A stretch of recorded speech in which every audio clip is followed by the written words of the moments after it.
What is up, everybody? Welcome to episode 41 of Destination the Show. My name is Jamie Cameron, joined as always by my buddy Jeremy Nygaard. Jeremy, how are you? What's new, man? I'm good. I'm good. Recovering from a dog bite, and the Glad you're bruising the alive. bruising is going down, so that's a good thing. I haven't seen the dog since. One of us is still running the same route. One of us cowered and moved on. Um, Other than that, taking care of a baby, coaching some baseball, watching some baseball, and going to a country concert tomorrow. Right on. Okay, so we should talk about this real quick. So, without digging too much into your business, right? So, Mm. despite Jeremy being the most annoying human being on earth, he's also one of the best. And you guys are fostering a baby right now, right? Yeah. So my wife is one of the best. I'm below average in all categories. Um, she's a really good person. She likes to care for people. So yeah, we took in a 4 month old, and it's different. I mean, our youngest that belongs to us is 9, almost 10, and so yeah, it's been different diapers and bottles and midnight feedings and all the crazy stuff that you think you're done with, and being up in the middle of the night at 30 is different than being up in the middle of the night after 40. That's Oh my certainly days. true, but that's just it's I get frustrated because I like to be able to kind of do what I do, Mm-hmm. uh, and so then my wife gets to take that frustration, and then it becomes a thing, and then I just remind myself that it's better for him because it's what it is. But like routine, she likes routine for kids, and um, I like routine for me. And this baby is hungry when he's hungry, and he's tired when he's tired, and he's not sleeping when he's not sleeping. And so I try to remind myself and remind her and that this is what he's come from. He's come from not having a whole lot. So we're just trying to do what we can do. And there's a huge need in our county. Um, Meth in St. Croix County is unbelievably high. So yeah, this has been a thing that we started last summer, and we've tried to be available, and it's what it is. Dude, I'm so impressed. I'm so impressed is the reasoning I'm spotlighting a little bit. I'm far too selfish to ever undertake such an endeavor. So more power to you, man. And hey, the lack of sleep is just preparing you for draft weekend, which, excellent segue from me, is only 25 days away. Let's go. So I'm excited. I'm excited for that, man. Excited to chop it up with you. We have all kinds of things to dig into today. Before we do all that, some quick housekeeping notes because I've been really inconsistent with these recently. But just want to, number one, thank folks for checking out the show. Some ways that you can support us. You can follow us on Twitter. Destination the Show has a Twitter account, a Twitter feed. It's at DTS_pod1. You can send us questions. You can tweet us questions. You can even email us questions, which people have started to do, which never ceases to delight me. That is Destination the Show, all one word, at gmail.com. And anything you can do to retweet the content, drop positive reviews, positive ratings on your preferred podcast platform of choice is thoroughly appreciated. So today, Jeremy, we're going to adjust our agenda just a little bit because this will give folks an idea of how in the weeds we are and maybe how we're doing a little bit too much. I planned on covering a draft demographic today in this episode that we've that we've already talked about. So you looked at the running order and said we did second baseman last week, man. What's up It's with true. you? So so we'll skip that. But we have the draft combine to talk about. I'm excited to grumble about that with you. We're definitely going to talk about first baseman. We're going to dig into some questions, and we're going to talk about some kind of news and notes that are at least draft tangential. So, first thing I want to get from you is a take. I'm sure you saw this, but the Twins 2019 first round pick Keone Cavaco was released this week from the Twins organization was playing at Cedar Rapids, and I'm curious for your thoughts on it, man. I mean, I'm sure you saw the social media outrage of terrible pick, fire the scout who selected him, accountability for the front office, and all the nonsense. But I'm curious for your thoughts on that pick. I feel like you were much more in the weeds with the draft at that time, and so what are your thoughts, man? Kavako released So after really struggling.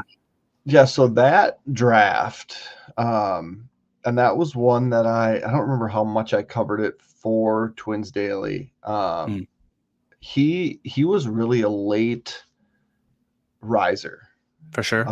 and you get those, um, and he was a guy that just kind of floated his way up boards, Mm-hmm. and there wasn't a lot of I don't, it wasn't a pick that I hated at the time. In fact, I think I was doing the across the meadow podcast at the time. As a Okay. matter of fact, with my neighbor who lived across the road, which is Meadow Drive or Meadow Lane. So we'd come over, we'd record, and that particular draft pick at the time where the Twins farm system was taking a shot at a high ceiling dude was, in my opinion, exactly what the farm system needed. Mm-hmm. And you can't draft for need. You can't draft for, what is the big league team? What are we lacking? But Kavako was a high ceiling, super low floor, kind of a pop up dude. That the day of the draft, I'm like, you know what? I hope that's the pick. And there were some other names, like when I went back and kind of looked. Bryson Stott went right after him. He was a name that was often discussed with the Twins. Langlier's the catcher that's just hit a home run or whatever against the Twins for the A's. Sure did. He was a name. The Corbin Carrolls of the world. Gunnar Henderson, not Gunnar Henderson. There was somebody else in the second round that was a pick that really went forward. But Bryson Stott was a name that was heavily rumored to the Twins. And so here's kind of the thought exercise. If Bryson Stott is drafted by the Twins instead of Kavako, does that change Scott Boras going to the Twins 3 years ago and saying, hey, Carlos Correa? Because Bryson Stott would have been on the doorstep to be the Twins shortstop. The Twins might have said, hey, thanks, but no thanks. So the way that I'm going to bridge this is by saying that pick led to the Twins signing Carlos Correa. So wow. Even though the pick was a failed pick, that particular pick, it really did pay dividends for the Twins. And you can go even deeper and look at a signing bonus, look at where that money was then spent. Because that draft, even without the first round pick making it, that draft was a good draft. Yep. Right? 100%. And go ahead. Well, and so I just think you want to look at first round picks. It surprises me they cut bait when they did. Right? Levi Michael lasted longer.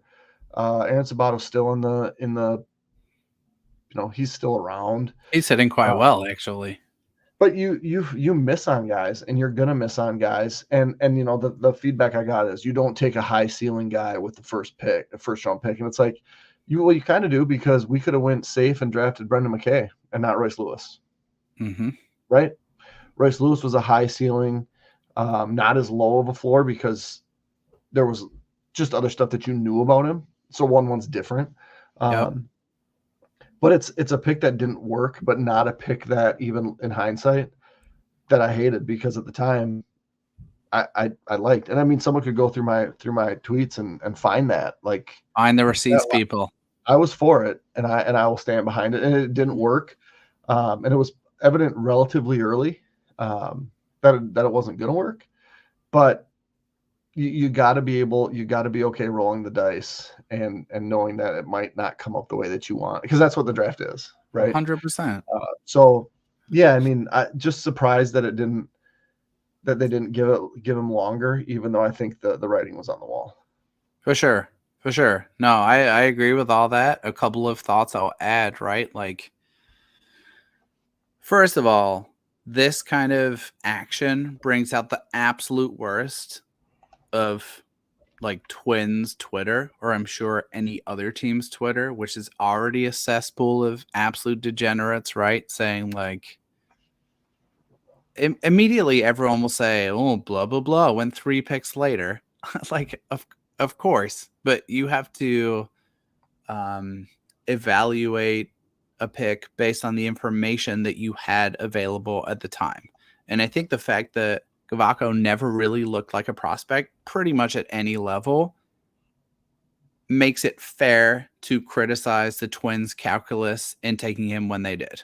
I went back and reread some scouting reports on him in preparation for this. I think he was 30th overall on Baseball America's board going to the draft.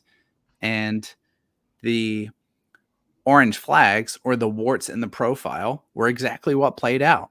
It was like there's swing and miss. He hasn't seen much high velocity. He hasn't been super present on the showcase circuit. And guess what? He couldn't hit. There wasn't the bat speed present to make it work as a professional hitter. But here's the things that I want to point to, and I'm gonna direct folks back to an episode we did 5 or 6 ago with Ezra Wise, who is essentially responsible for the Twins draft model, right? And a question that we asked him, which was, how do you guys evaluate a draft class? Because that's really difficult, and prospects, take a long time to marinate. And his answer was, we evaluate a draft class based on projected and accumulated WAR. So from that 2019 class, the Twins also took Matt Wallner, Matt Cantorino, Spencer Steer, no longer with the organization, but a big leaguer, Sawyer Gibson-Long, fringy big leaguer with the Tigers, Anthony Prado and Brent Hedrick, both currently at AAA, Louis Varland, been a contributor at the major league level, Eddie Julian, currently at AAA, obviously struggled to start this season, but an incredible rookie season from him, and Drew Gilbert, who is now a top 100 prospect who didn't sign with the Twins, but is currently with the Mets via the Astros, I think in the Verlander trade. So just reading through that list of guys, I mean, I guess what I'm getting at, and I'm curious for your take, is like, we really tend to, as a general public, judge a draft by the first pick so heavily. But there's like, I just named 10 guys who are either big leaguers or a step down or significant prospects. You cannot argue, if you know ball, as the kids would say, that this was a poor draft by the Twins. It's overwhelmingly a success, despite the Cavaco pick. Right. And what's actually interesting is Cavaco signed for a little bit under slot. Wallner signed for under slot. Cantorino signed for under slot. Mm-hmm. Steer signed for like 100,000 under slot. Seth Gray, 4th round pick, never made it, signed for slot. Will Holland, 5th round pick, still in the organization, but hasn't really lived up to the fact that he was the better player at Auburn than Julian. Signed for 200,000 over slot. Gibson Long, under slot. Prado, over slot, hasn't made it. Hedrick, under slot. Varland signed for 115,000. Eddie Julian signed for what amounted to about 4th round money, but he doesn't sign for, like he announced, and we said this last week, he announced he's going back to Auburn, and then they were able to find money with these underslot guys who turned into be future major leaguers to then sign him. So yeah, I mean, you can look at it however you want. If Matt Wallner goes 13th overall in that draft and Cavaco goes 39th overall in that draft instead of vice versa, there's no qualms with this draft, right? You hit on the college guy that you know, the complaints would have been, well, you took Matt Wallner too early. Yeah, sure. They tried to sign Wallner the year before, right? And so it's one of those things where it's like, yep, so you missed on that one. Yep, you could have had. So Josh Jung was the other name that was heavily tied to the Twins. So he signed for 4.4. Langler signed for $4 million. Kabako signed for 4.05. And then Bryson Stott below slot with the next pick. Corbin Carroll. But the other names, Will Wilson, remember that one? North Carolina State shortstop for the Angels. Yep. Quinn Priester, like Braden Shoemake, Greg Jones. He was a toolsy guy for the Rays. Like teams missed, man. Yep. Volpe was a pick that happened at 30, and everyone was like, "What was the reach for?" Like, and he's been great. And that's the draft. You can look at it literally every year. Andrew Vaughn, that hasn't worked out great for the Sox. My goodness, has it not? He was a Golden Spikes winner too. He was an absolutely dominant hitter in college. Third overall. Bobby Witt at 2, great pick. Rutschman at 1, great pick. JJ Bleday had a pretty good year for the A's, drafted by the Marlins, right?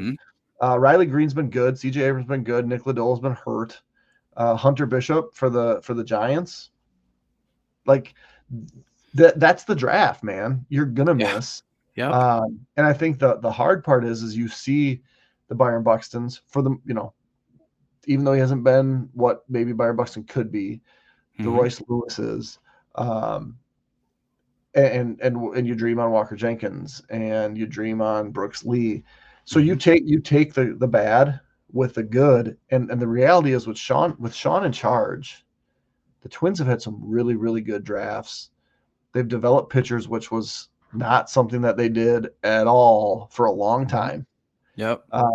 And certainly not maybe aces, but getting Louis Varland, getting Bailey Ober, David Festa's your dude, and he's close. Zebby Matthews, like there's a pipeline, and there's a reason that the Twins are in contention every year.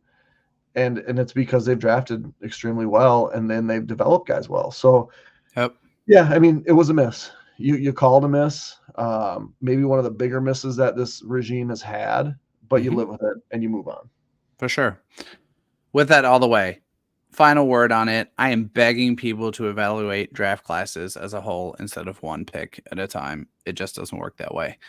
Second thing, dude, I wanted to touch base about before we dig into the combine, which ought to be fun, is the College World Series. There is a game in progress right now as we record this. Looks like it is going to be a Tennessee versus Texas A&M College or World Series final matchup. Unless Florida can turn around. Honestly, I don't know how they've made it this far. To me, Tennessee and A&M, have clearly been the best two teams in it, despite A&M missing Braden Montgomery. Just curious if you've had a chance to watch any of it. There were 3 walk-offs the first 3 games. It has really lived up to the billing, man. And I know you mentioned that I think at least one of your kiddos had gotten into it. So curious for any impressions you have on what you've seen so far from Omaha. Yeah, so I've mentioned it before. I have probably too many TVs in my house.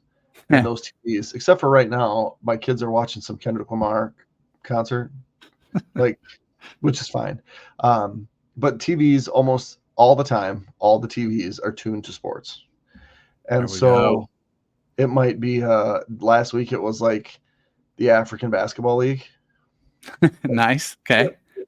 And so this week it's been, if the Twins aren't on, it's been College World Series the whole time. And so like this morning, it's like, Bluey was probably on because, with the baby in the house, you got to watch Bluey. But I'm like, hey, I think there's a baseball game on. And so it was baseball all day. And it's been fun to watch the walk-offs. The thing that's been probably the most interesting to me is it's been the big names doing big things, right? Which is fun. So Vance Honeycutt's had a phenomenal College World Series. It felt like every time that I would turn towards the TV and North Carolina was playing, Vance Honeycutt is getting a hit or home run. Christian Moore hit for the cycle. How about Christian Moore hits for the cycle? I watched that game and you didn't. Yeah. So, but that's been what's fun. And I even made the comment to my 3 boys. I was like, I'd like to go watch that sometime. Oh my gosh. And my my now 14, he turned 14 yesterday. He's like, we should go. Yeah, we could go to Omaha. How far of a drive is it to Omaha? That's so And I'm far. like, I don't know, 6 hours. And my 9-year-old's like, yeah, probably 8. Like, he has no idea, right? It turns out it's 6.5 hours from where I live, and it's a doable thing. The Montgomery getting injured is a bummer. Such a bummer, dude. Because for me, it's been, and it always has been and always will be. It hasn't always has been. For me, it used to be, who did the Twins pick, and are they playing in the College World Series? Sure. Right? And now that the timing's kind of changed, it's who might the Twins pick. Mm-hmm. And so seeing some of those names, Tennessee's offense is really, really good. Relentless, dude. But Florida's offense, and that's how they've done it. Florida's offense is really, really good. And so the harder part about the College World Series, at least for me, is you never really get a great feel for the pitching, because these teams, Florida's playing their second game today, right? They play at 10 a.m. Now they're playing 13 or 12, 9 and whatever, 12 hours later. Mm-hmm. You never get a great feel about the pitching, but the offense in Omaha has just been really good. Really good. Speaking of pitching, though, there is one guy I do want to touch on quickly, a pitcher for A&M, because we were talking a little bit last week about how the Twins have never gone college right-hander on day one in their last 3 draft classes. I think that's right. They have taken 2 college left-handers in that time. Cade Povich, who's now up with the Orioles, another great pick, by the way, and Stephen Hajar, who I think is maybe with the Guardians still, but has had a lot of injury issues. Ryan Prager is a guy who I just want to mention in passing for Texas A&M, who had a great outing the other night, and I don't even have my board up. I'm so poorly prepared. But I wrote about him. He's a little further. There we go. He's a little further down the board, but he has some truly unique, like, outlier traits. His fastball, he got a strikeout on a fastball in the start that had 23 inches of induced vertical break, like elite being considered like 18, 19. So there's some interesting college pitchers a little further down the board that I wonder about for the Twins and other organizations, if they might be a little bit of a middle ground between where we think of the Twins taking college pitchers, which is in like rounds 8 through like 16.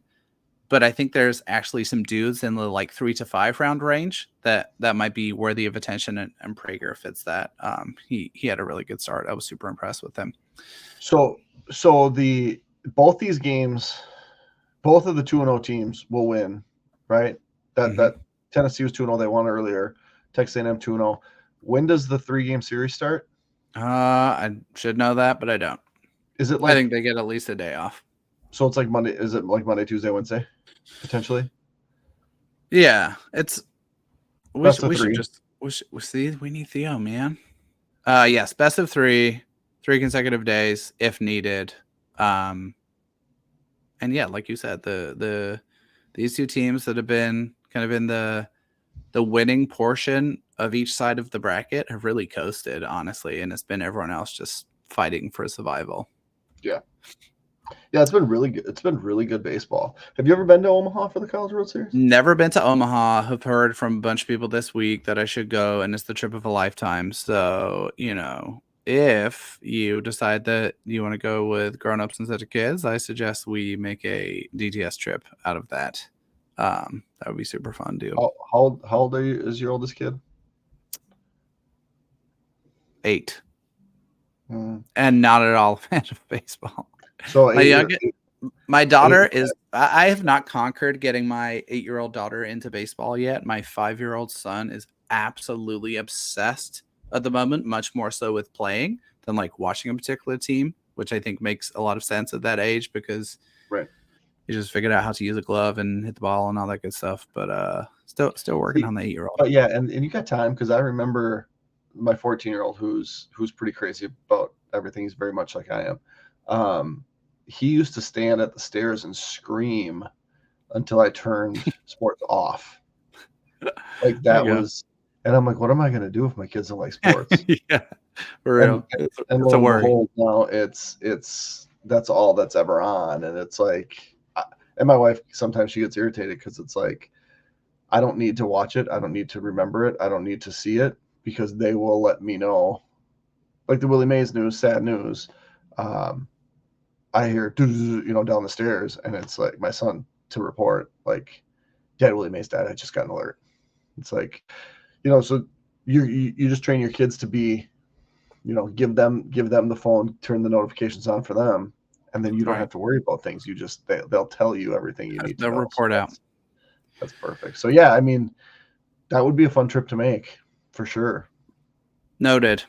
Now we're committed because we talked about it on the podcast. Okay, let's talk about the draft combine currently taking place at Chase Field in Arizona before we talk about players. And we will talk about some players. But I also kind of think the player performances are pretty irrelevant. Let's talk about complaints. I want to gripe with you before we get into that though. Maybe we can kind of at least paint like an overview for folks who might not be familiar with like what the draft combine is, what the format is, and what the coverage looks like, right? So it takes place over 3 or 4 days. The last 2 years have been Chase Field, where the Diamondbacks play, and it's now a televised event. And essentially, most of the significant or notable draft eligible prospects, both prep and college, are invited to this event. It's an opportunity for them to meet with teams. They take medicals, and that's financially beneficial for a lot of prospects because if you take a medical at the combine, you are guaranteed 75% of the slot value for the slot that you're drafted in. And then there's on-field workouts, which is the televised portion. So you You said all have the good things you can possibly say about the yeah, combine. I'm getting the good news You out up front, you right? hit So all the highlights, and the financial thing. That's a huge deal it is. because It is there's a been huge deal. some huge issues with guys that are offered money and Yep. then they come take their physical and the teams don't like it and then they Yep. lowball them. Like that is the fact that this is happening is a good thing for Yep. everybody. 100%. And I think it really impacts the type of or kind of like the caliber of prospect you see here, and all the guys we'll talk about, they really fit in a certain range. You are not going to get the top 10 prospects there doing on-field work. Everyone knows how far Charlie Condon can hit a baseball. He does not need to do BP. You're really going to see names from the like 30 to 150 range. College and prep guys who want to kind of show off some things or kind of resurface their name to teams and organizations or to the general public. So, and that's not uncommon. Like that's how the NFL combine works.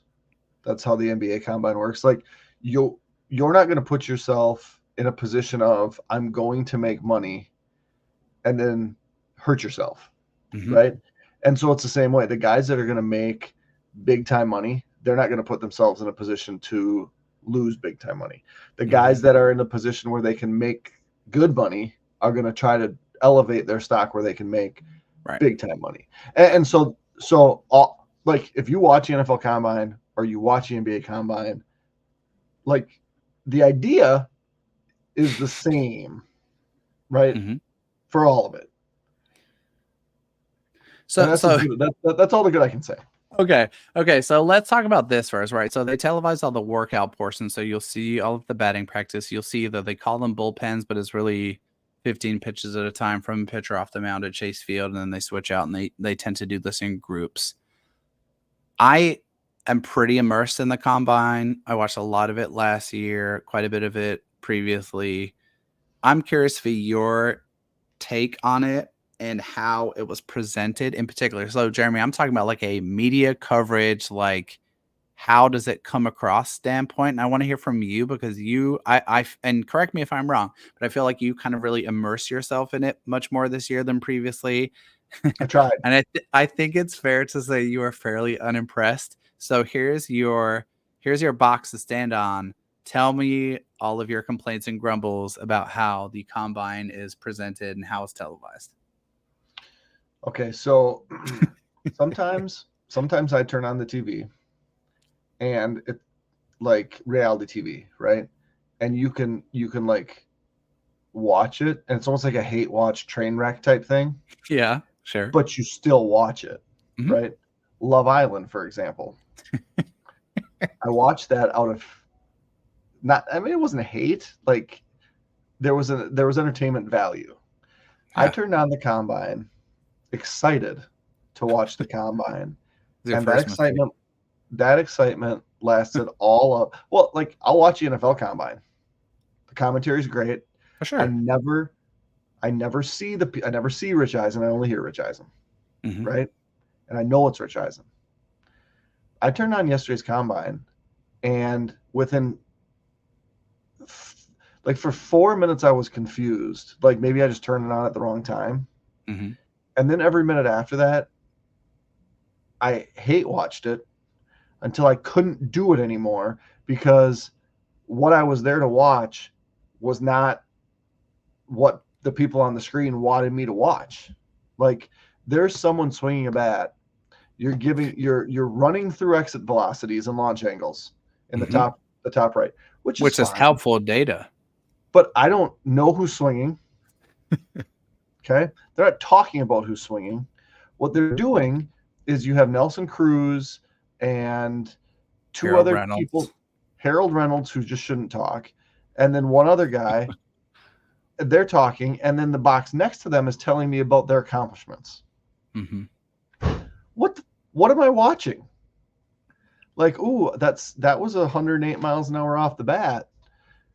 I don't know who that was, but I do know that Nelson Cruz played an X amount of All-Star. Like, take them off the screen, take their accomplishments off the screen, and tell me what you need to do is you need to tell me who's batting. I don't need to know the launch angle of every single hit, but at the end, give me like a recap, and it could be all done digitally, like average exit velocity, longest hit, hardest hit. And it was like the batting practice for me, with the exception of Miles Bailey. Whoa. Right? We'll get to him in a minute. Who they only talked about because he wasn't wearing a hat and that bothered them. Right? It was like, I'm not getting anything out of this. Yeah. But and here's where I come back to, and I don't know if this is a pro or a con. I've been watching the NFL draft my whole life, right? I've been watching the NBA draft my whole life. I've been watching the baseball draft since it was televised, which wasn't even that long ago. Like when Ben Revere got drafted, that was one of the first televised. They didn't have clips of him, but the MLB draft is light years behind the other drafts. The combine is light years behind the other tell me who's. I'm trying not to snort into my microphone as you're. Tell me who's on the screen. Yeah. So and then talk about that guy. Right. So that's what we're here. That is what we're here for, and the sooner they realize that, the better, dude. And so we'll rewind quickly to the draft lottery, which they also televise, right? Because I haven't seen one yet. I've been. Oh my basketball. God! I don't want to get off track, but if you'll allow me 30 seconds, the draft lottery telecast was insane because, as you know, and we even have a little bit of a challenge with this. There are so many ins and outs with the draft lottery, right? So, like, for example, large market team, the Nationals, who picked in the top 5 in a lottery, in the top 6 in the lottery position last year, selected Dylan Cruz at where did they get him? Number 2. They were thrilled to get him, whatever. Yep. They can't pick inside the top 10. They don't walk through these rules. They just literally did a pick every 5 seconds. And so it was absolutely impossible to keep track of all of the ifs, buts, and whatevers. The MLB draft combine coverage, if you can believe it, and you might snort in your beverage, is actually much better this year. But there are so many cooks in the kitchen it's completely distracting. A couple of personal pet peeves. Number one, as you say, label the players. Yes. Underneath where a guy is hitting or pitching, put his name, please. That seems easy. Number two, way too many talking heads not talking about the players. So your Harold Reynolds, your Buck Showalters, they seem really keen to get these kind of like baseball guys, like real baseball men in the broadcast. You literally had Lance Brosdowski, who does amazing work at communicating about data and analytics in baseball, talking about spin rates and approach angles and this segment where he basically very, very clearly explained why a prospect needs to be able to hit a baseball 104 miles per hour to succeed at the big league level. And on the other hand, you had Buck Showalter talking about how he would never draft a guy with a full beard because that means he's physically maxed out. And I was just like, what are we doing here? Can we just get 2 or 3 guys who are just talking about the guys on the field? What are their assets and their areas of opportunity? Like, give me Jim Callis and Lance Brosdowski, who one person talk about the scouting piece, one person talk about the data piece, and then one person as a facilitator to cut between different parts of the field and commercial breaks and so on and so forth. That would be a million times better. The Twins And just you know lost what? in extras. They don't. The Twins. What'd you say? The Twins just lost in extras on a Royce Lewis error. Bummer. Oh, okay. So nowhere ever, no, at no time ever, should Harold Reynolds be visible, right?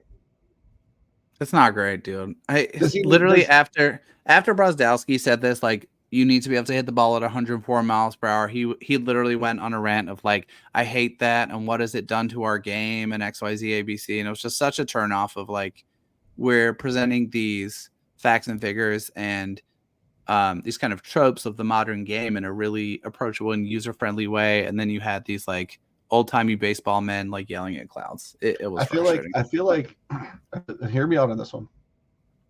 Harold Reynolds, John Smoltz, Buck Showalter. Let's put him in a studio. Put mics in front of him, right? Mm-hmm. We won't plug those mics into anything, right? The camera can be on them. They can get a tiny little picture-in-picture screen over here in the corner. The altcast.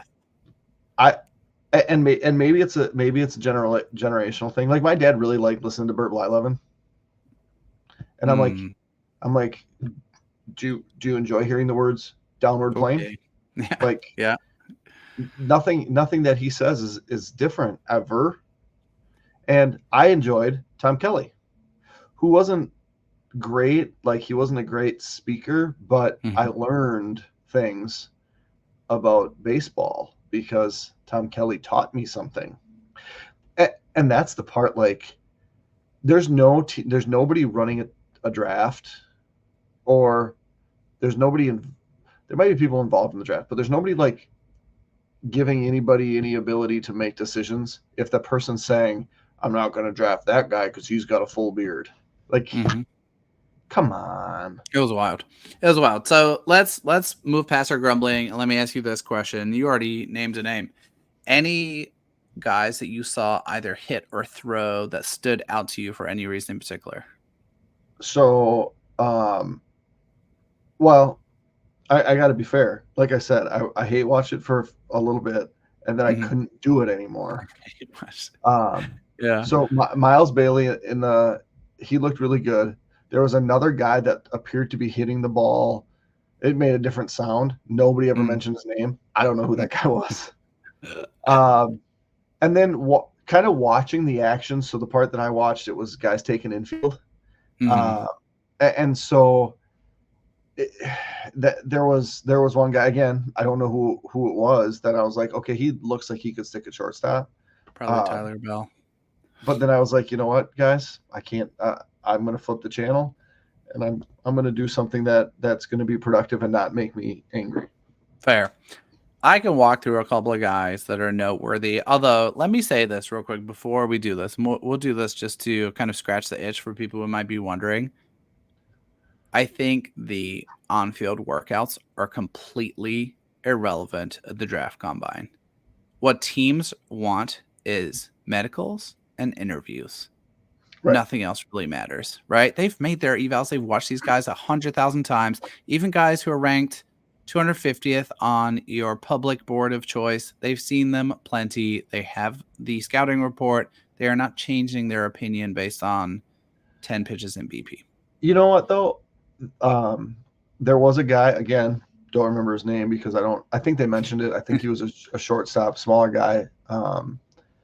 He hit the ball like, I think the hardest one I saw was like 90 something. Mm. And I'm like, oof. Maybe Abernathy. Yes. Abernathy. Yeah. Yeah. And so that to me was one of those things where he probably didn't help himself. And then I don't think he looked real smooth at short. But for the most part, like the BP stuff, if you were hitting the ball and those numbers were big, it didn't hurt you. It may or may not help you. But some of those guys that couldn't hit it real hard, that was definitely not good for them. So we'll just run through a couple of names that are notable. And again, I don't think these are really impactful. But one guy I wanted to bring up is Mike Sirota. I thought he had a solid round of BP. We haven't talked about Sirota much because the stock has fallen so much, and to the point where I think it's fallen a bit too much now, right? So going into this season, he was kind of a top 10, 12 consensus guy. He had a really poor 2024. There's no denying that. However, he has a great approach. He walks a ton. He has a track record at the Cape. He has speed. He's a legit center fielder, so he's going to accrue value in other ways. He's now 49th on the consensus board. That feels a bit too low. We've talked about that in a mock draft, I think, that he's probably going to go a bit higher, somewhere maybe between 30 and 40. Conrad Kasem was a guy who I was really impressed by. He's 17 currently. It sounds like most evaluators prefer him as a pitcher. He's been up to 98. I think he said he's been up to 100 in side sessions, but he came and did BP to just show off what you could do as a shortstop. And he didn't have the best exit velocity, but it was the ease of the power that stood out. He was just knocking casual 104, 105 mile per hour line drives 7 rows back at Chase Field as a 17-year-old, which is kind of wild. And then one more on the bat side, PJ Morlando. Again, he was first or second prep bat preseason, and he's fallen a ton. I think he's had a relatively poor prep season in South Carolina, which maybe isn't the stiffest competition.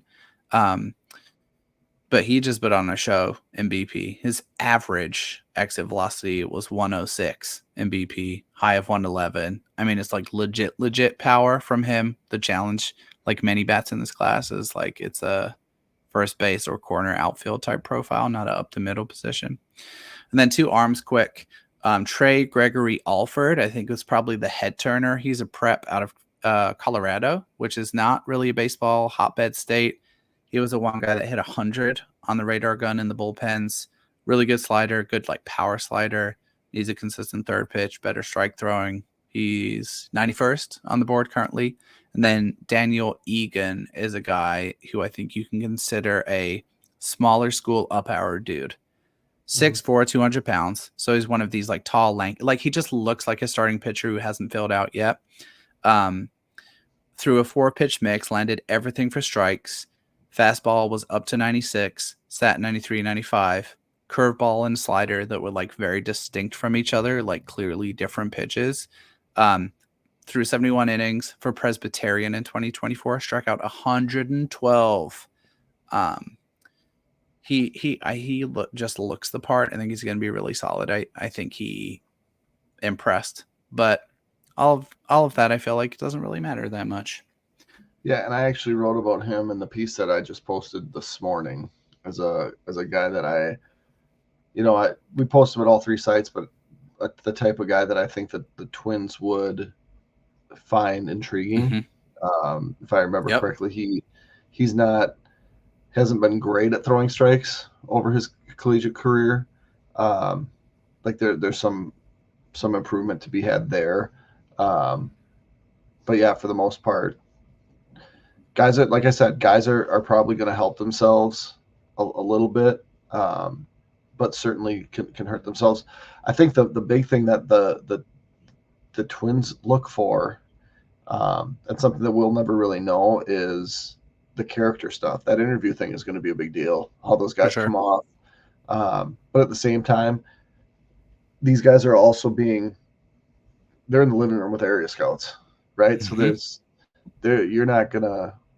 I mean, if you're borderline on a guy, it might help, but for the most part, it's going to be one of those things where it's like, okay, yep, that just solidifies what we already know, like you said, um, and you get them there because you don't want medical issues to come back as a college guy that agrees to a contract, and then all of a sudden we got to walk that back, and try to get another year of eligibility as a high school guy. And now it's kind of changed, right, with NIL stuff, Mm-hmm. because you can have agents speak on your behalf and work for you. Um, but yeah, as far as the TV event goes, Work to do. uh, Requires some polish. I feel like give me and you and some, 8 decent cameramen and one, and let Theo push buttons, and we could put a better show together. There we go. There you have it. Okay, let's talk about first baseman. You just wrote about first baseman at Twins Daily, Brewer Fanatic, and Northside Baseball. You guys can find positional previews for pretty much every draft demographic here. Jeremy has really taken the lead on those in the last couple of weeks here, and we're going to be finishing those up in the next, I want to say, week before digging into like who might be targets as specific picks for teams. So I'm gonna pose some questions to you, man, because you're the person who authored this. Picked out some guys, and we'll start at the top, but we probably won't spend too much time here because for all the 3 teams that we cover, both of these guys are going to be well out of reach. Do you still prefer Jack Caglione over Nick Kurtz, and if so, why? Yeah, so I know that was a question that Carlos actually presented to us. Mm-hmm. Um, and so yesterday, and again, I'm a numbers guy, right? And Mm-hmm. so looking at Kaggs's numbers coming into today, so he played 2 games. He had a home run, I think, this He morning. did. He did. Uh, his batting average is 414, on base of 536, um, 33 home runs, so 34 now. Um, How many struck doubles? out not many, right? Weird, right? Um, Struck out 25 times only, right? Um, and walked 53 times. Like that to me, like if you strike out a ton, that's problematic. Dude struck out 25 times and hit 34 bombs, Mm-hmm. right? And so there might be some holes. There might be some approach issues. However, if you hit 34 bombs, and maybe the doubles didn't come because that ball's a little juiced and those, A little bounce off juice. Mm-hmm. right? You walked twice as much as you struck out. Like that to me is a big deal. Yeah. Uh, See, I so think my thing with Cags though is, and like we won't know. That's the beauty of the whole process. Like you were talking about with Kavako earlier, he has a skill set to me that plays really well for college baseball, and I don't know how much it's going to translate for professional baseball. I send you a screenshot of his chase rate around the strike zone, and it is lit up red like a Christmas tree, north, east, south, and west. And I don't know how easy it is to rein in a chase rate that is over 40% when you reach pro ball, have much better pitchers throwing much better stuff, especially when you get to the upper levels. And so that's a concern that I'm not sure if I can get over. I'm curious for your thoughts here, but I have completely tossed aside any notion that he will pitch at the next level.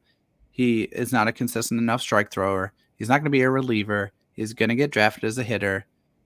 People are going to make fun of me if I'm wrong, but I will be completely shocked if any organization gives him an opportunity to pitch, because the arm talent is obvious, but he's not a pitcher, dude.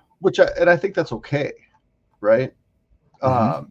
And still, if he's chasing all the time, how do you get by with only 25 strikeouts?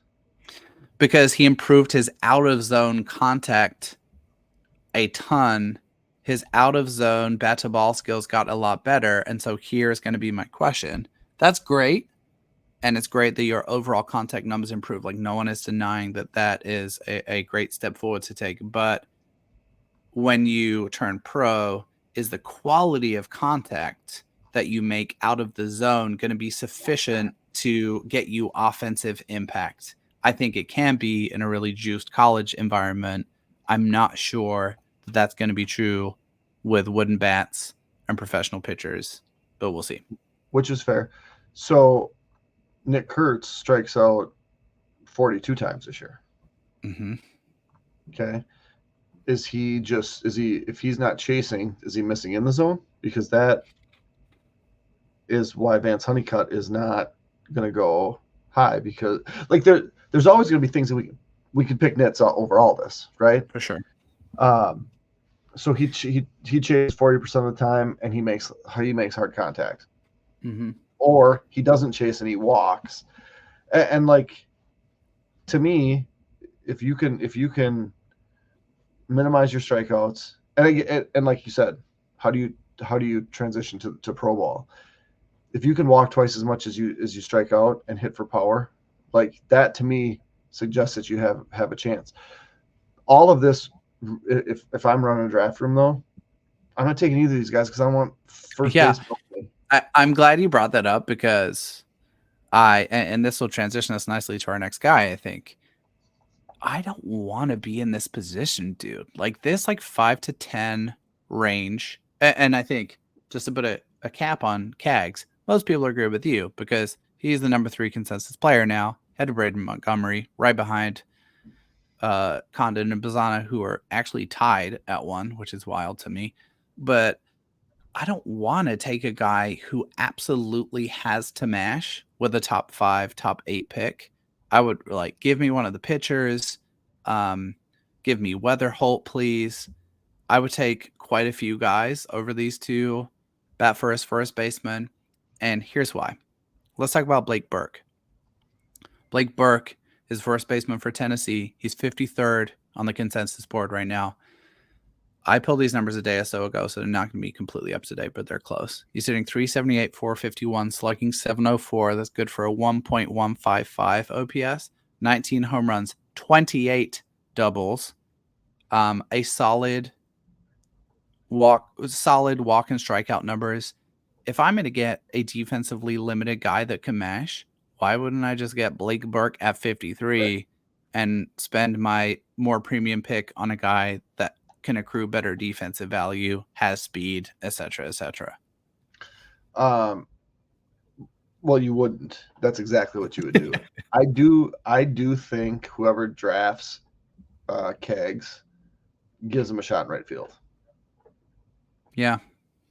I do think that because he has the arm for it, for sure. He has the arm, and I think the body type too, that is possibly like kind of a Wallner a Matt Wallner type body. Absolutely. And when you're a two-way type guy, especially when you pitch not a ton but pitch enough, mm-hmm. you get put at first base.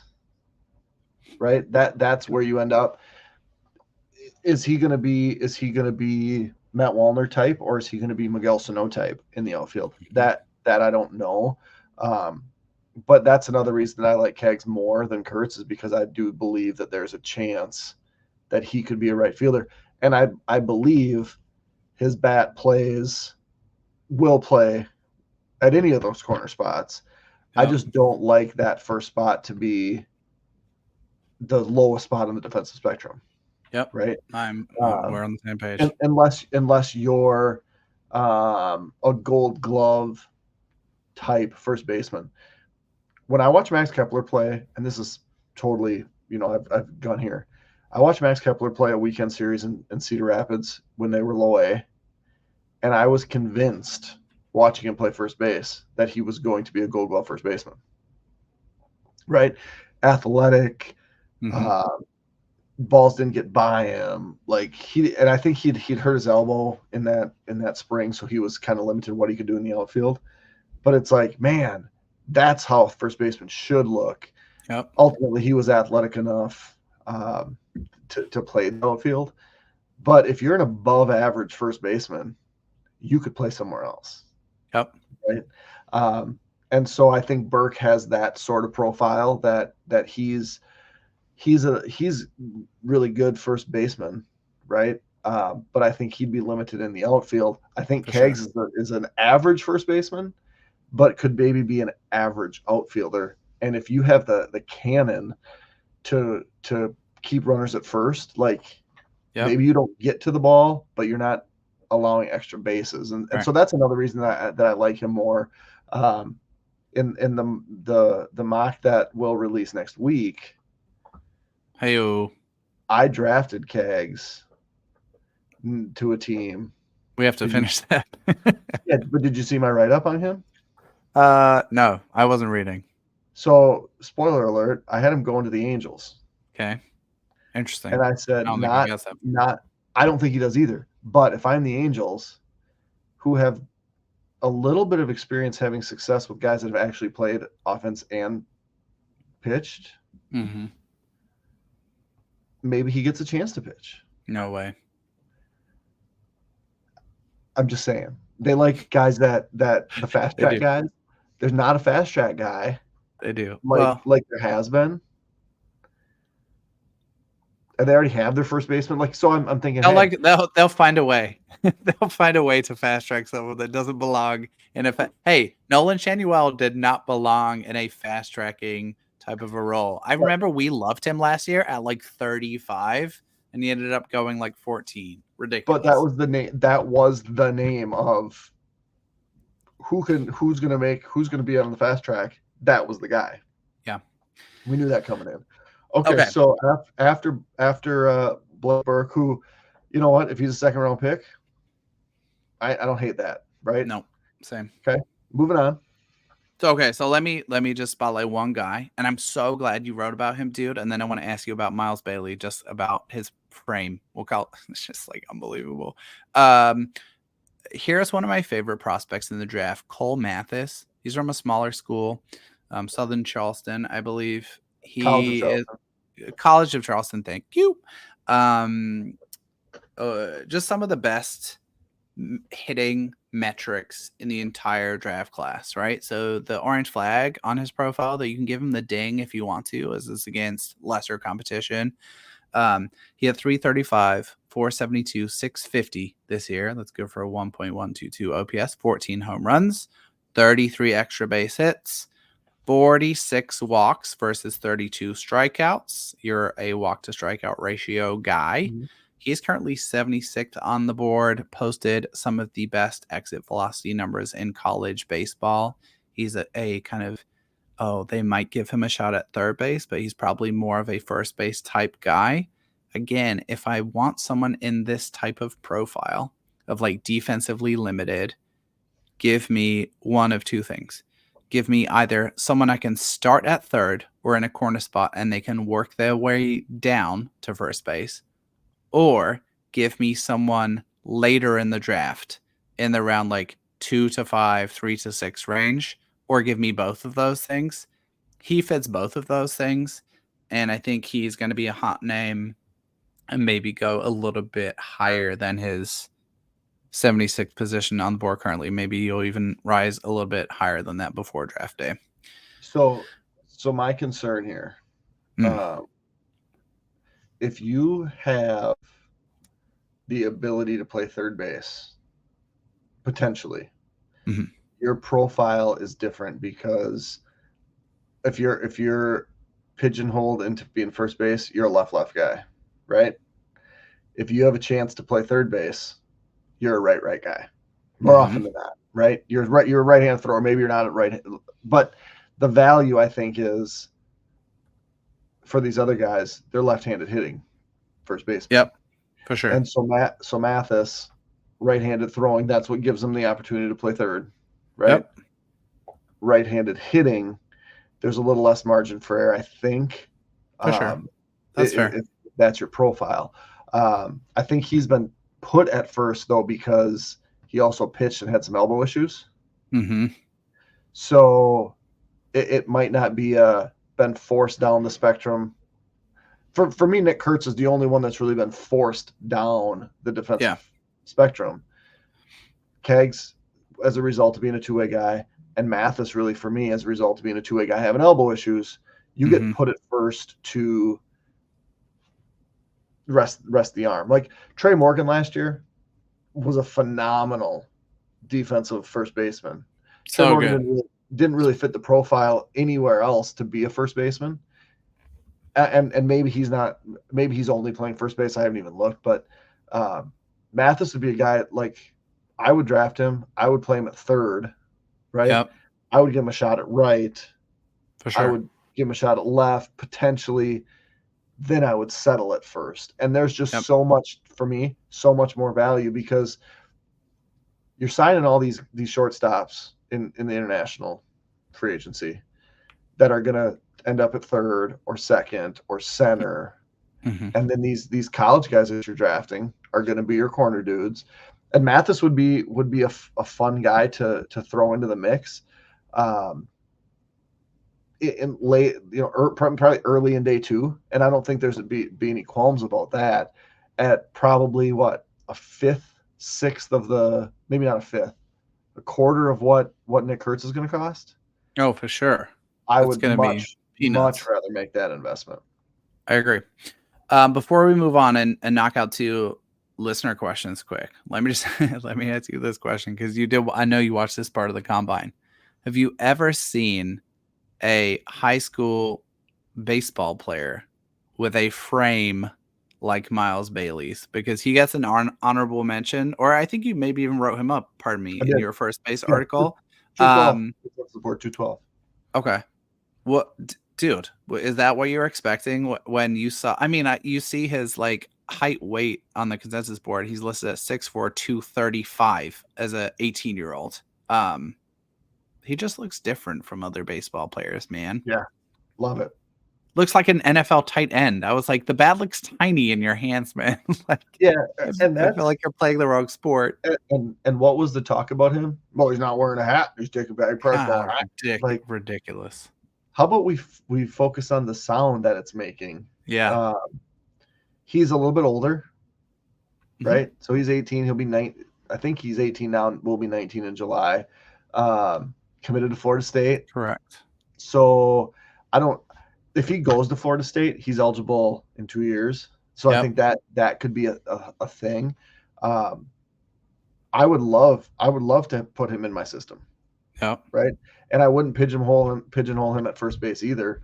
I don't know that he could play third. I would give him every opportunity to play in the outfield because I think he seems to move okay. It's hard to tell, based on he wasn't wearing a hat, so I could identify Miles Bailey. Ridiculous. Can we focus on the fact that he's just knocking 111 mile per hour, like home runs 15 rows deep at Chase Field as an 18-year-old? Amazing stuff. So I would like to see him if he doesn't go. I think he's going to college, don't you? If he doesn't go early on day 2, if he doesn't go on day 1, doesn't go early on day 2, I would be shocked if the Brewers will probably draft him and there you go. 33 and so the comp was is it Xavier Isaac? There's no comps for him. Yeah, sure, okay. That was a name that I saw, and I didn't love that Isaac pick at the time, and then I watched Isaac in the what was the game? The Futures? No, not the Futures. The Spring Showcase. Yes, dude. Yeah. Dude he crushed the Twins in that game. Yeah. Dude. So that was fun. But yeah, for sure, that was it was bad TV, but at least I got some good out of it. I got to see him hit. Okay, let's knock out these 2 listener questions. I've done a terrible job and not noted down who these are from, so apologies. Thank you guys for sending these in. So here's a question, Jeremy. I'm going to pitch this one to you, unless you want to Uno card it and reverse it right back to me. First question is Luke Keeschel a sleeper top 100 guy by the end of 2024 or beginning of 2025? Your thoughts? Well, he's not a sleeper because he was just in Baseball America's top 100. Already there, right? He's a top. Yeah. He's a top. top He's a 60 sleeper. Something? He's a sleeper top 50 global prospect. Wild. Maybe not even a sleeper. He's a top 50 prospect. And the thing that's kind of annoying is that now he's a name that Jim Bowden decides to. Did you see that trade? Did you see that trade? Oh, Well, he's my word. What was it? Pete Alonso. Pete Alonso is a rental back, correct? Correct. It was Pete Alonso for David Festa, Luke Keeschel, and something else. Alex Kirilloff. What? For a rental first baseman who has accrued less F WAR than Carlos Santana, please find new employment. He's terrible. He's been terrible. He's been terrible ever since he tweeted something out and then changed his. God, I don't know if I should be talking about this, but he said something ridiculous and then claimed that he was hacked. Lost his avatar, changed his name to Simon. Do you recall this? No, wasn't that Buster Olney? No, that was Jim Bowden. Buster Olney also got hacked last week. That's extremely funny. No, this was years ago. This was maybe 10, 12 years ago. And so then he said it was Simon. It changed to Simon. So if I ever find his stuff hilarious, I will refer to him as Simon. Wow. Because that would be, and then the comments, because Score North picked it up, and it was the Mets would never make that trade. It's the Mets would never get the opportunity to make that trade because the Mets would be absolute fools to not make that trade. You're getting 7 years of Keeschel, 7 years of Festa, 3 years of Kirilloff. So annoying. Okay, so yeah, just quick on Keeschel. I just pulled up his True Media page while we were talking here, just to underscore how good he's been. So yes, he is a top 100 guy, Baseball America only.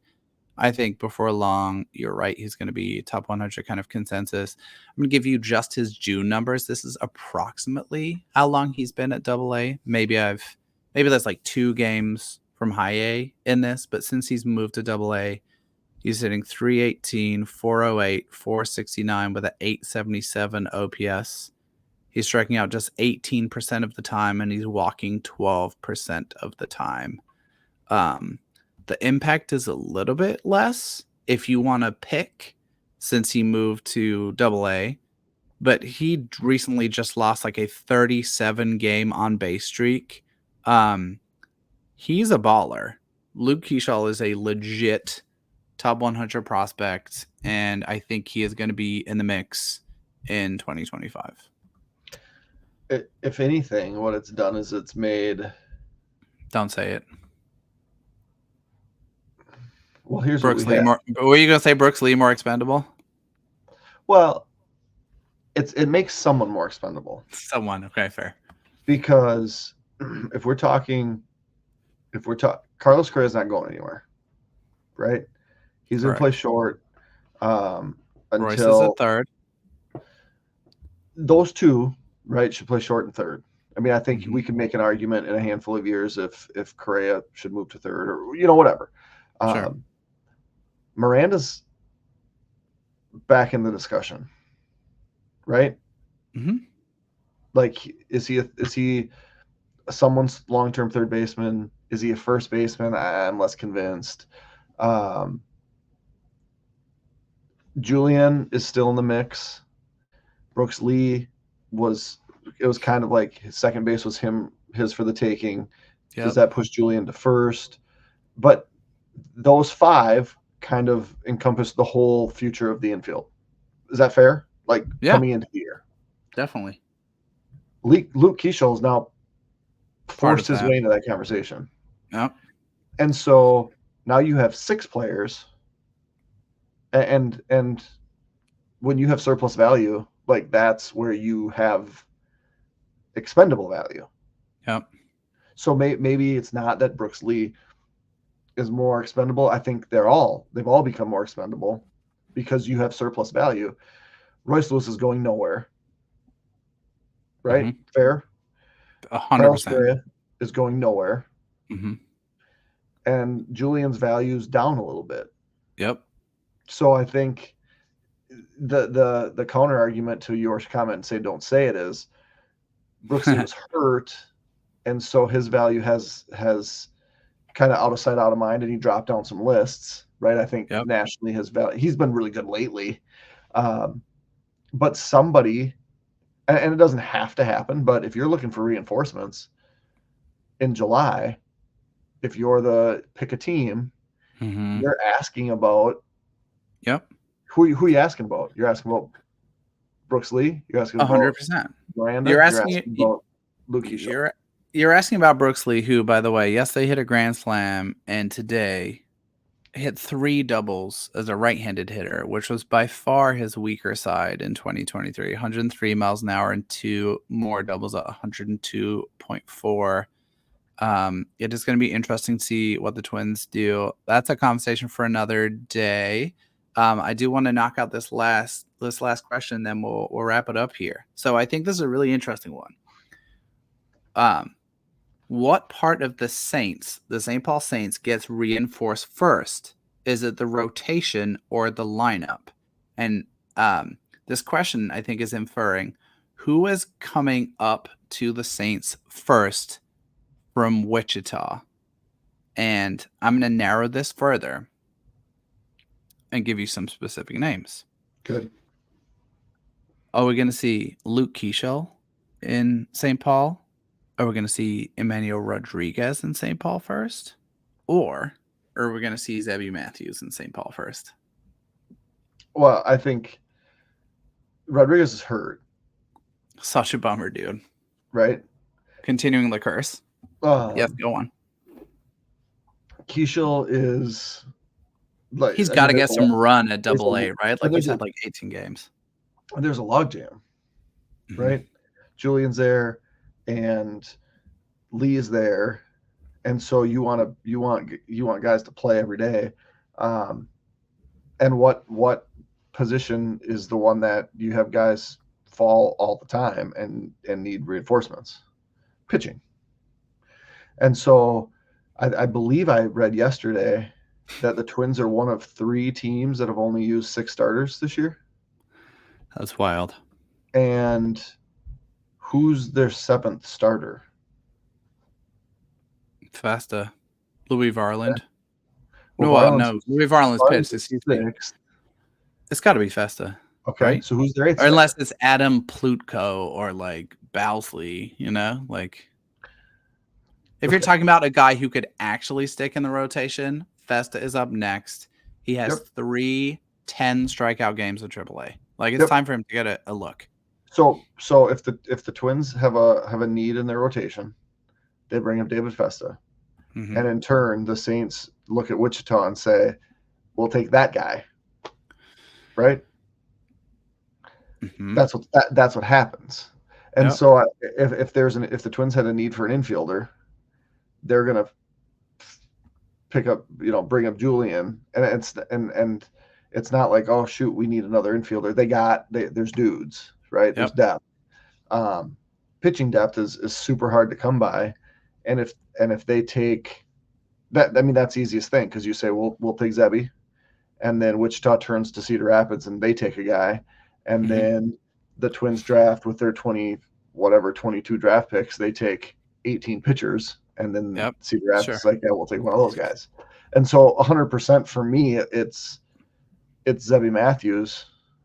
And don't you think he makes it to St. Paul anyway?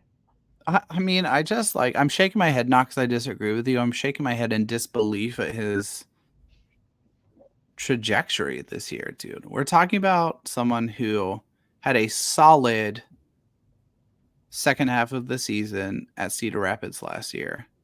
And he came back and everything is not just better, it's like light years better this year. And so this is probably a good time to dig in on a couple of data points here, if you don't mind me indulging myself for 30 seconds. So I know you love Zebby, so I'm I here. do. I really do. So the big change I think they made this offseason, right, was they got rid of his sweeper, which wasn't necessarily working with his fastball well, and they took his cutter and they split that into two pitches, one for righties and one for lefties, one that's a cutter and one that's more of like a gyro slider type pitch. And the other thing that's significant is the fastball velocity. In his last start, he hit 99, dude, and he was sitting 97, sitting at 97. So here's his season so far. This is through 58.1 innings, mind you, split between high A and double A. His ERA is 170, his FIP's 146, his xFIP's 217, his WHIP's 074. He's giving up a 255 slug. He's striking out 32.3% of batters and walking 0.9% of batters. He's walked two guys in 58.1 innings. I mean, if we want to talk about guys who are top 100 prospects, and Zebby Matthews, we talked about this with Carlos too, I think he was in the 100th spot on Baseball America's update. He's a top 100 prospect and he ain't 100. I put a comp out there for Zebby Matthews' pitch mix future career trajectory, which everyone chose to interpret irresponsibly, which is fine. But he's just been incredible. I think he could pitch comfortably at AAA right now. It's just been an insane development story over the past 6 months. Well, the other thing about him too is he's 6'5". Mm-hmm. He's listed at 225. Yep. He's all of that. For sure. And probably more. Like he's the big, durable. Yeah, he is. Like he's the type of dude that you want. I guess what limits him is he threw 105 innings last year, right? He's at 58 already. Like, is he at some point the guy that they say we're gonna try to limit? Like, how high are they gonna go? Could he help in the bullpen? Like, if he's 99 as a starter, like, do you want to limit his? Yeah. Can you imagine? I mean, I think it's a great question. Someone asked me that after I was tweeting about him, and I think just like the rotation, there's kind of a line here where we get to later in the season, right? I think you're going to see Festa get some kind of run at the major league level. That's probably through injury or a spot start or whatever, but it's unlikely that he sticks around and dominates right from the jump, right? You've also got Varland, and there's some guys at AAA, not saying that they would be like dominant relievers. Like maybe Paddock ends up in the bullpen at the end of the season. He's been pitching really inconsistently in the rotation recently. I think it's unlikely, my opinion, that Zebby ends up in the major league bullpen at the end of this season. I think it's much more likely, or let me put it this way. It's probably better for our expectations if we say, like Keishel, let's kind of consider him in the mix for 2025 as next season's David Festa. Right. Not to comp them as prospects, but to say he's kind of like the first prospecty guy up. The first guy you're hoping makes the breakthrough into the big league rotation in 2025. I think that is a healthy way to kind of blend the high expectations, which he set through his performances, and not putting an unreasonable amount of pressure on him to contribute this season. Okay, let me ask you a question. Long-time listener, first-time question. Who has the better chance, in your opinion, of being a long-term I knew you were going to say this. rotation piece, David Festa or Zebby Matthews? Because I know my opinion, and I don't think it's even that close. I think it's Zebby Matthews by quite a significant margin, and there's a couple of reasons for that. And so I think, right, like if we're talking about prospect rankings, which like who cares? But you've got David Festa in the pipeline top 100. You've got Zebby on the back end of the Baseball America top 100. There's a couple of reasons why the answer is Zebby Matthews. Number one, it's the frame, right? So he's 6'5", 225, probably more like 230, 235. David Festa is also incredibly tall, but he's also very lean and has never really put on the kind of additional weight and strength you might want to see. Maybe that doesn't impact him. Chris Sale is a similar framed guy who's had incredible success at the major league level. So I'm just like, these are things that move the needle very slightly for me. I think the other thing is the pitch mix. David Festa has a 3-pitch mix. It's fastball, slider, changeup primarily. He throws an occasional curveball. Zebby has a legit like 4 or 5 pitch mix rolling at the moment, and I think it's just a more well-rounded and robust combo of frame and pitch mix. It would be my answer. And like fairly comfortably. Curious if you agree. Yeah, for sure. And the fact that Festa's walked 24 and 54 Sure. innings, and Matthews has walked 2, and that might be a like ceiling floor type thing where Matthews is. I mean, I don't want to put a ceiling on it right now because he's throwing 99, right? And so the next thing you know, he might be striking out more dudes. He doesn't strike out as many as Festa, but he throws too many strikes. Well, that's true, but I feel like he could be as far as ceilings go, like he could start a playoff game, right? 100%. Festa's ceiling to me is not that, right? See, and this is hard, and I think that like playing the like projection game is really hard with guys. Also what's really fun. Well, it is really fun. And like, but I think the way that this might come across to someone who's kind of casually listening, that like we talk about this stuff and text about this stuff all the time. I'm like super hot. Like you've said it a couple of times. I'm like, I think on the high end of like David Festa, like believers. Like I wrote a thing like 2 weeks before he got onto Pipeline Sub 100 that was like very dramatically titled like David Festa is the MLB ready top 100 prospect. Like I think he can be really good.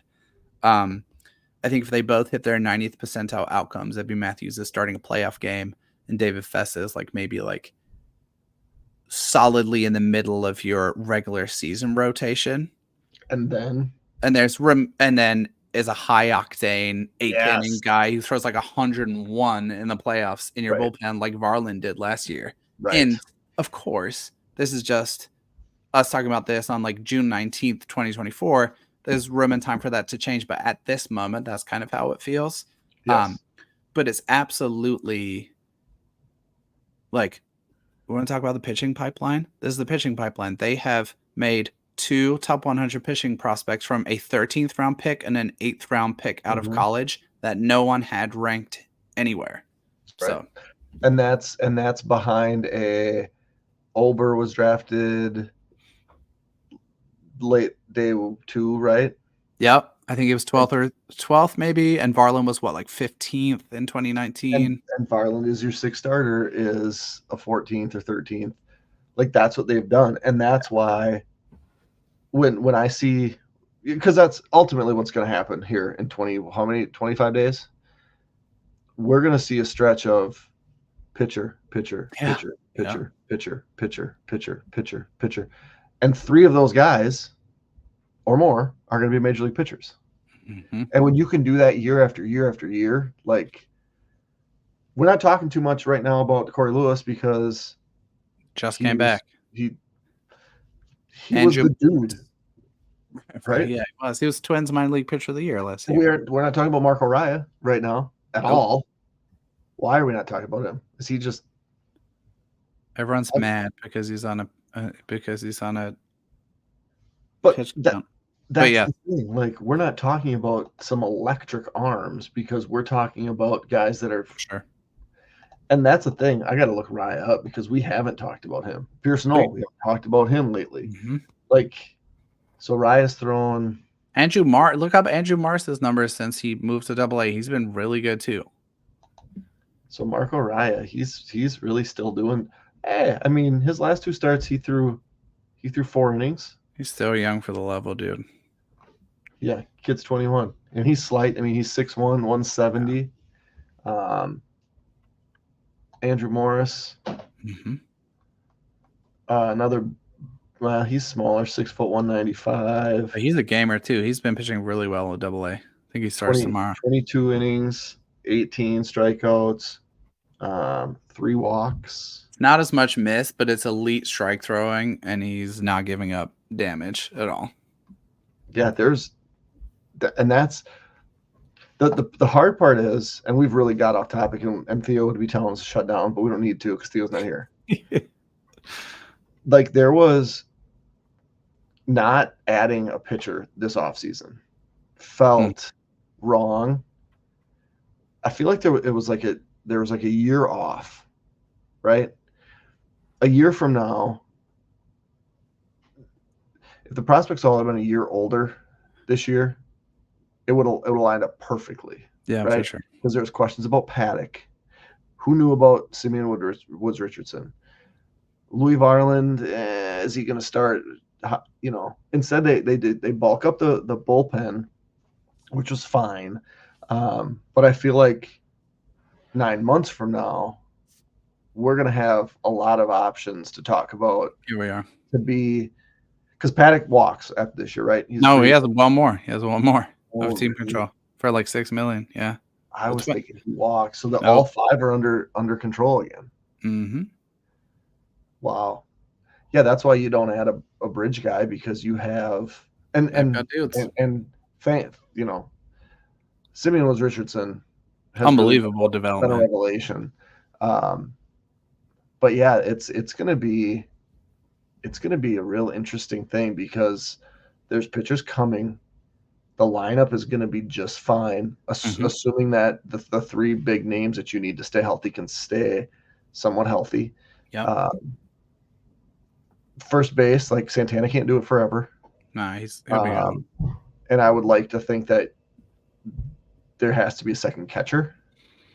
But otherwise, Vasquez under contract for 1 more too. Yeah, but I think, you know, as on the whole, the trajectory of this organization is pointed really solid the right direction, for sure. Really solid. So, all right, dude. We should call it a day there. We're close to 1:30. Just want to finish by thanking folks for checking out the podcast and your support of us. We are literally 25 days from day 1 of the 2024 draft, which is the entire reason we started the show last August. So really grateful that we made it.